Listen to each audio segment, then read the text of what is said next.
साथियों नमस्कार। डीएम हाँ, इंडिया ऑनलाइन यूट्यूब चैनल में आपका हार्दिक स्वागत है। हाँ, रविवार को प्रसारित होने वाली okay, personality of the week की इस खास कड़ी में आज हम बातचीत करने जा रहे हैं भंते विमल कीर्ति साहब से। विमल कीर्ति साहब, आपका स्वागत है इस कार्यक्रम में।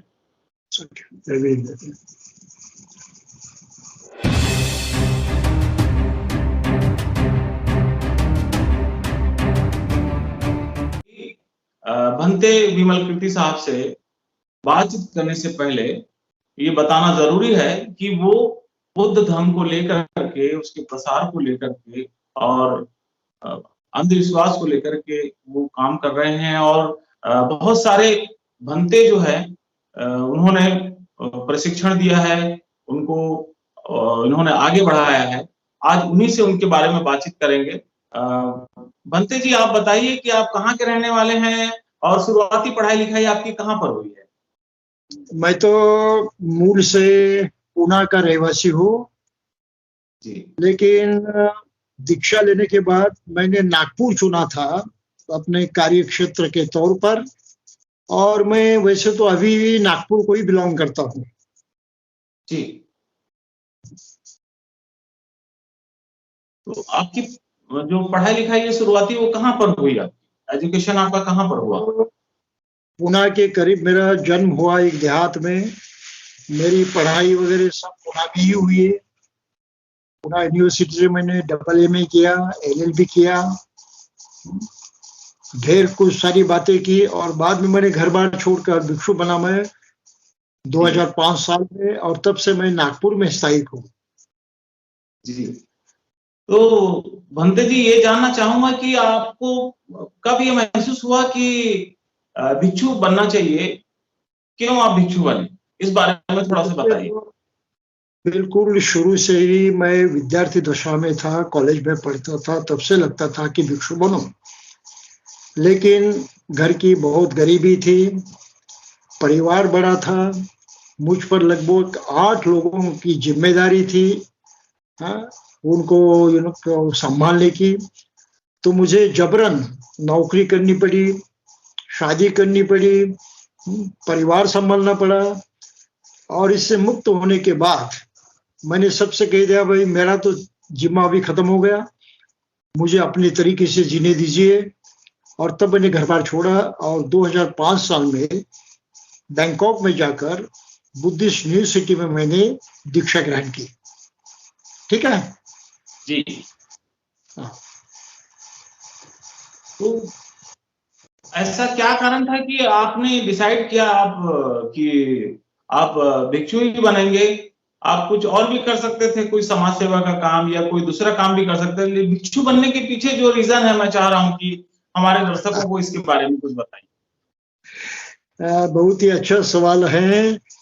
भिक्षु बनना मेरे लिए एक तो एक प्यास जैसी बात थी, लेकिन नहीं बन पाया। उपासक होते हुए मैंने बहुत कोशिश की कि सेमिनरी का निर्माण हो, क्योंकि सेमिनरी के माध्यम से ही प्रशिक्षित भिक्षु अच्छे प्रचारक बन सकते हैं, भिक्षुनियां बन सकती हैं, उपासक बन सकते हैं। लेकिन बाबा साहब के जाने के पश्चात किसी ने भी सेमिनरी का निर्माण नहीं किया। सोचा था 2-4 लोगों ने, लेकिन प्रत्यक्षात सेमिनरी क्या होती है इनका उन्हें कोई खास ज्ञान नहीं था। उनसे बातचीत करके ही मैंने ये सब जाना, और फिर अन्य लोगों की सहायता लेते हुए सेमिनरी प्रस्थापित करने के प्रयास मैंने लगभग 40 वर्षों तक किए। और जब धोखा ही खाया सब जगह, तब अंत में सोचा कि नहीं, अब स्वयं मरे बगैर स्वर्ग नहीं मिलता, ये जो कहावत है उसको उसका अनुसरण करते हुए मैंने घर बार छोड़ने का निश्चय किया। और छोड़ने के पश्चात तुरंत 2006 साल में मैंने नागपुर में भारत की पहली बुद्धि सेमिनरी प्रस्थापित की, जिसका नाम था महानाथ शाक्यमुनि विद्यासन। और उससे जुड़ा हुआ कॉलेज मैंने स्थापन किया, जिसका नाम था international school of Buddhist studies and research, जो मैं अभी 18-19 साल तक चलाता रहा। और फिर बहुत सारी दिक्कतों के बाद कॉलेज को तो मैंने बंद कर दिया, लेकिन सेमिनरी का काम चल रहा है। लेकिन सेमिनरी भी नागपुर में नहीं, वो पूना और बम्बई के बीच जो करजत स्टेशन है वहां पर शिफ्ट हुई है, और वहां पर हमारा कारोबार नए से शुरू हो रहा है। जी। ठीक है। तो ये जो आपने काम चालू किया, तो इसके पीछे भी बताइए कि इस काम को चालू करने के पीछे क्या मकसद था आपका?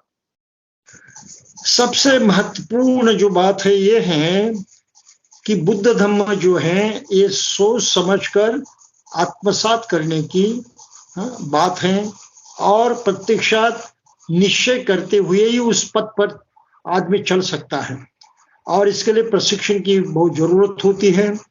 ऐसे प्रशिक्षित भिक्षु भारत में ये तो एक तो थे नहीं, उपासक भी नहीं है, आज की तारीख को भी नहीं है। और खासकर भारत की जो विशेषता है, यहाँ जाति प्रधान समाज व्यवस्था है, ढेर सारी परंपराएं जो मनुष्यता के खिलाफ है, इनको मद्देनजर रखते हुए ऐसी परिस्थिति में प्रचार प्रसार करने की क्षमता पाना आवश्यक है, और उसका खास प्रशिक्षण लेना भी आवश्यक है। तो इसको मद्देनजर रखते हुए हमने इस प्रोग्राम को, जो बाबा साहब ने प्रत्यक्षात सोचा था, और वो सेमिनरी स्थापन करने के बाद ही धम्म दीक्षा लेने वाले थे, लेकिन उनके मत के अनुसार कुछ हुआ नहीं, वो जल्दी ही हमसे निकल गए, और ये काम जो है पूरी तरह से पीछे रहा। और एक महत्वपूर्ण बात में से यही है कि बगैर लोगों को धम्म सिखाए, बगैर उनको समझाएं, बगैर उनको आचरण की जो पद्धतियां हैं वो करके दिखाएं, धम्म का प्रचार प्रसार नहीं हो सकता, और कोई भी आदमी सही तरीके से बौद्ध जीवन मार्ग पर चल नहीं सकता। तो ये बहुत भारी जरूरत है, बगैर इसके आगे बढ़ना किसी के लिए भी संभव नहीं है। तो इसी को मद्देनजर रखते हुए हमने इस पर जोर दिया है।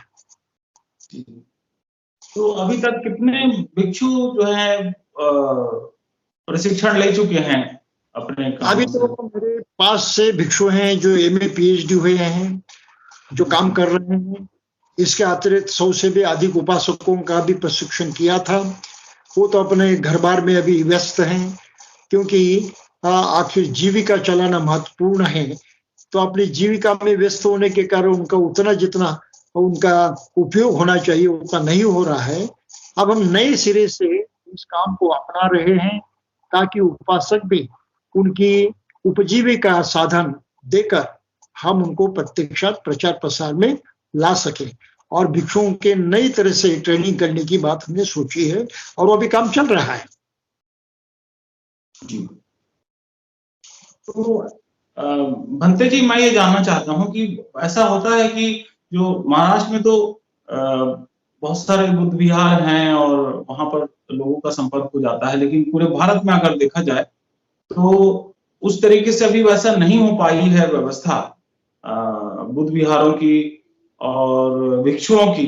तो मान लीजिए कि उत्तर प्रदेश से या दूसरे जो साउथ के कोई प्रदेश से कोई साथी जो है भिक्षु बनना चाहता है, तो उनके लिए क्या योग्यता चाहिए और वो कहाँ जाए भिक्षु बनने के लिए? वेल, सेमिनरी में हमने इसका प्रावधान किया है। जहाँ कहीं से भी कोई आकर भिक्षु बनना चाहता है या उपासक प्रचारक बनना चाहता है, तो सेमिनरी में उसका स्वागत है। उसकी कोई शिक्षा हो, इसकी कोई जरूरत नहीं है। वो समझदार आदमी हो, बुद्धिमान आदमी हो, सेहत उसकी अच्छी हो, तो हम उसको जो सिखाना है सिखाएंगे, उसको तैयार करेंगे। तो ये व्यवस्था हमने कर रखी है। तो इसमें भाषाओं के लेकर के भी दिक्कत आती होगी, जैसे कोई साउथ का कोई आ रहा है, या कौन कौन सी भाषाओं पे वहां पर जो है प्रशिक्षण दिया जाता है? महाराष्ट्र, इंग्लिश, हिंदी, 2 भाषाओं का प्रयोग होता है, और महाराष्ट्र के लिए मराठी का प्रयोग होता है। तो माध्यम वैसे इंग्लिश है और हिंदी भाषा है ही नहीं, दूसरी भाषा तो जानने वाले हमारे पास कोई है ही नहीं। अगर कुछ आ जाएंगे तो उनको प्रशिक्षित कर देंगे, तो अपनी भाषा में प्रचार प्रसार करेंगे। ये बहुत सही कहा आपने। तो जो प्रशिक्षण का कार्यक्रम है बनते जी, मैं ये जानना हाँ, चाह रहा हूँ कि हमारे दर्शकों को थोड़ा सा बताइए कि ऐसा प्रशिक्षण की योजना किस प्रकार से होती है, कितने साल का कोर्स होता है भिक्षु बनने का और क्या क्या करना होता है, ताकि जो साथी हमारे दर्शक हैं, हमारे सब्सक्राइबर्स हैं, वो अगर जुड़ना चाहें तो इस तरह के कार्यक्रमों से वो जुड़ सकें। कुछ हाँ, सिलेबस के बारे में बताइए, कुछ कोर्स कितने महीने का होता है भिक्षु बनने का, इसके बारे में कुछ बताइए। ये भी तो बड़ा अच्छा सवाल है। अभी एक तो पूर्णकालिक अगर भिक्षु बनना चाहते हैं तो उनका प्रावधान है, लेकिन अंशकालिक भिक्षु बनाने की भी हमने योजना बनाई है।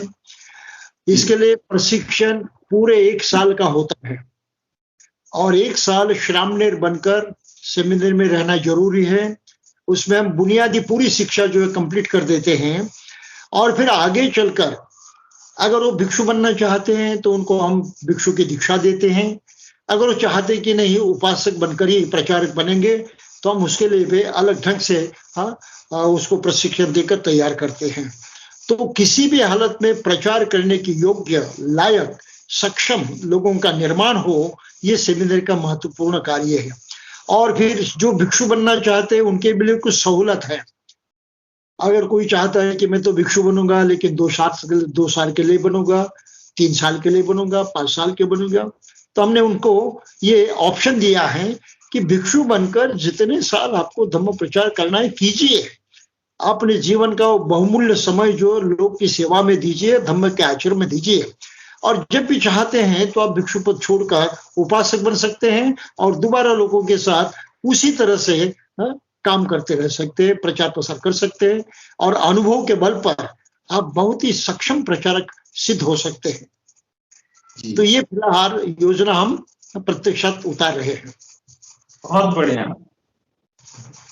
और बहुत अच्छा लगा इस बारे में जानकर के। और मैं ये चाह रहा हूँ कि इस बारे में बताइए कि मान लीजिए कोई भिक्षुणी बनना चाहती है, कोई महिला है जो कि वो भिक्षु बनने की दीक्षा लेना चाहती है, तो क्या इसकी कुछ व्यवस्था है अपने पास?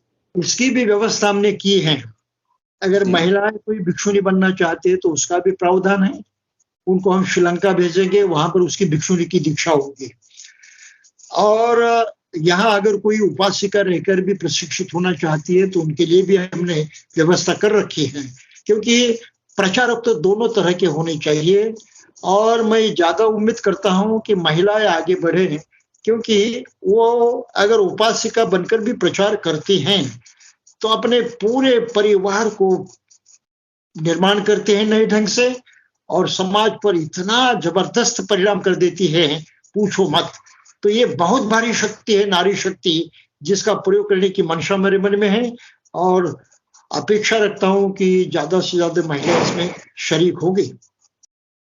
मतलब ये है कि महिलाएं अगर बनना चाहें तो उनके लिए सेंटर यहाँ पर नहीं है, उनको श्रीलंका जाना जरूरी है, ये हाँ, कहना चाहते? हाँ। तो क्या भविष्य में ऐसी योजना है बनते जी कि महिलाओं के लिए यहाँ पर सेंटर खोला जा सके? क्या ऐसी कोई योजना है आपके दिमाग में है, आपकी संस्थाओं के पास में है क्या ऐसी योजना? बिल्कुल, बिल्कुल है, बिल्कुल है। हमने आगे की बहुत सारी बातें सोच कर रखी हैं और उसको हर जिस तरह से कार्यक्रम बनाने हैं, योजनाएं अमल में लानी है, उसका भी प्रावधान कर रखा है। और समाज में जो पाखंड वगैरह को लेकर के भी आपने काम किया है, मैंने आपके बारे में सुना है, तो आपने इस मुद्दे पर आप कुछ बताइए इस बारे में। जिस प्रकार से अंधविश्वास में जकड़ता जा रहा है एक प्रकार से पूरा जो भारत है, वो धर्म के नाम पर या छद्म विज्ञान के नाम पर वो अंधविश्वास के करीब पहुंचता जा रहा है, इस बारे में क्या राय है आपकी?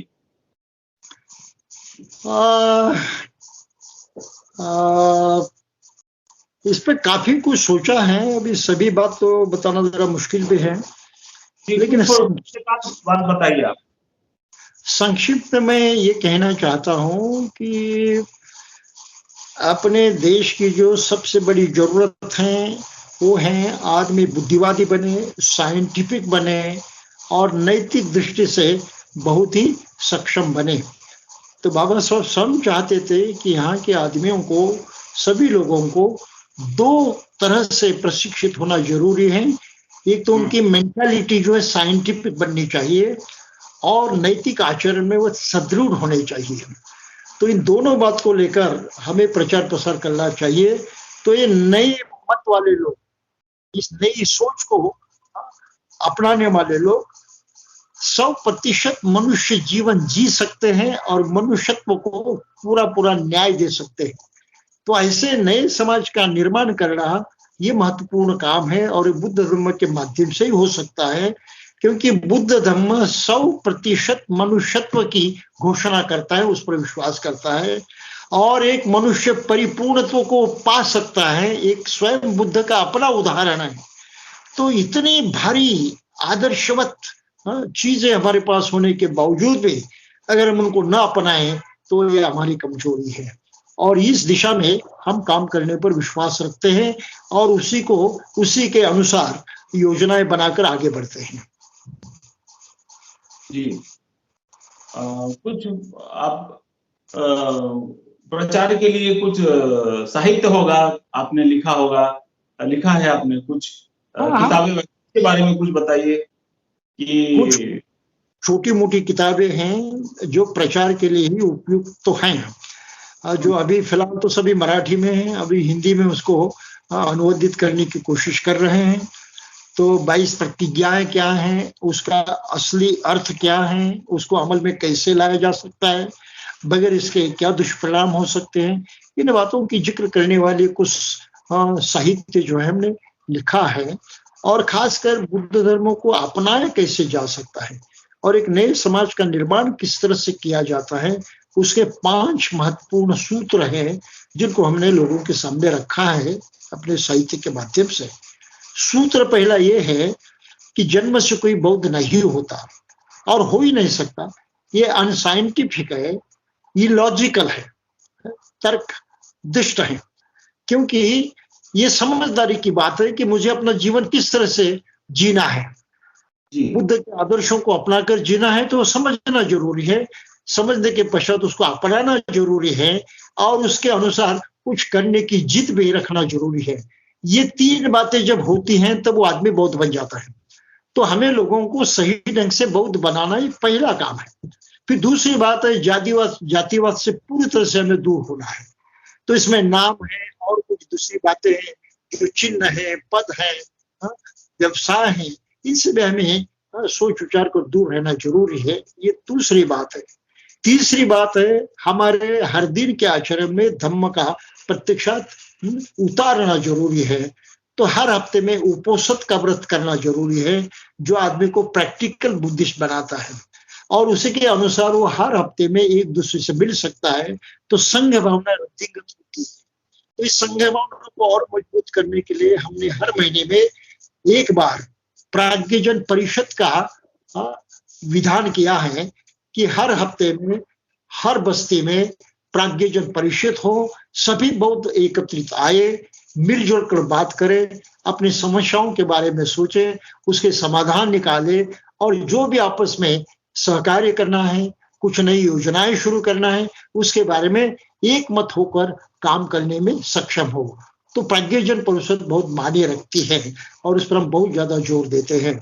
और फिर 5% दान देने की बात है, तो इसका भी बहुत सही ढंग से इस्तेमाल करने की योजना हमारी बनाई है, जिसके अंतर्गत बौद्ध समाज में कोई आदमी गरीब रहने वाला नहीं है और नहीं हो सकता।